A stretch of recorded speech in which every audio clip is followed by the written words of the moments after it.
एक समय की बात है, महिमा नाम की लड़की थी जो स्कूल में दिए गए कार्यों में बड़ी रुचि रखती थी।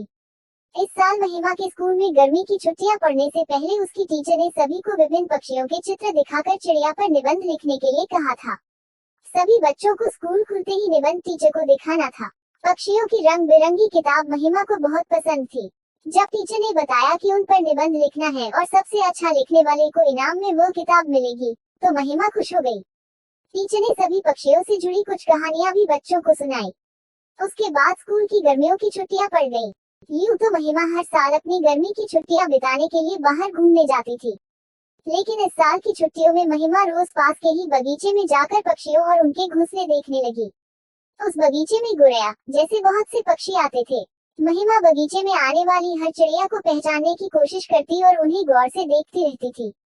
महिमा देखती थी कि हर चिड़िया एक एक घास, पत्ते, पंख आदि को जोड़कर कैसे अपना घोंसला बना रही है। उसके मन में होता था कि चिड़िया को घोंसला बनाने के लिए कितनी मेहनत करनी पड़ती है।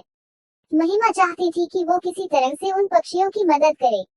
एक दिन महिमा ने देखा कि पास के बगीचे में बदमाश लड़कों ने चिड़ियों का घोंसला तोड़ दिया है। महिमा को यह देखकर बहुत दुख हुआ। उसने सोचा कि क्यों न मैं इनके लिए खुद एक दो घोंसले बना दूं। शायद ये इसका इस्तेमाल कर लेंगी। महिमा को लगा कि वो कुछ ही देर में घोंसला बनाकर तैयार कर देगी, लेकिन महिमा पूरा दिन तिनकों और दूसरी चीजों से चिड़िया का घोंसला बुनती रही। बड़ी मुश्किल से जब घोंसला तैयार हुआ, तो घोंसले को पेड़ पर टिकाने के लिए कुछ मिला नहीं। महिमा की माँ यह सब देख रही थी। तभी महिमा ने माँ को बताया, मैंने चिड़िया के लिए एक घोंसला बनाया है, मगर यह उतना सुंदर नहीं है जितना चिड़िया बनाती है। मैंने सोचा था आसानी से एक सुंदर घोंसला बन जाएगा, लेकिन ऐसा हुआ नहीं। यह घोंसला अंदर से काफी कठोर बन गया है। क्या आप इसे मुलायम बना देंगी?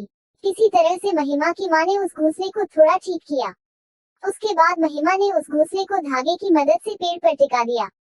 अब बगीचे में बैठकर महिमा पक्षी के आने का इंतजार करने लगी। वो पक्षी बगीचे में आए तो, लेकिन महिमा का बनाया गया घोंसला उन्होंने इस्तेमाल नहीं किया।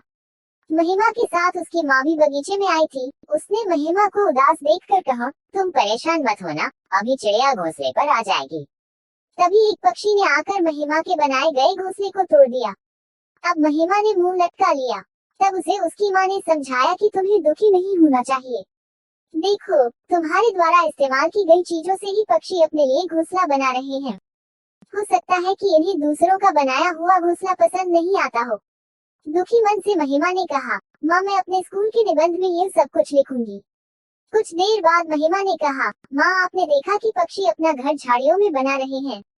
महिमा की माँ बोली, हाँ बेटा, मैंने सुना था कि पक्षी अपना घोंसला किसी के घर के रोशनदान या पेड़ पर ही बनाते हैं। कुछ और दिनों बाद महिमा ने पक्षियों के बारे में एक और बात जानी कि वो सीधे उड़कर अपने घोंसले में नहीं जाते। घोंसले से कुछ दूर ठहरकर इधर उधर कूदते हुए वो अपने घोंसले तक पहुँचते हैं, ताकि किसी को उनके घोंसले का पता न चले।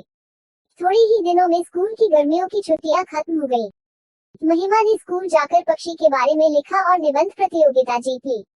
इनाम में मनपसंद चिड़ियों वाली किताब मिलने पर महिमा खुश हो गई। प्रतियोगिता जीतने के बाद भी महिमा रोज चिड़ियों की चहचहाहट सुनने के लिए उस बगीचे में जाकर घंटों बैठती है, मानो उसकी चिड़ियों के साथ दोस्ती हो गई हो।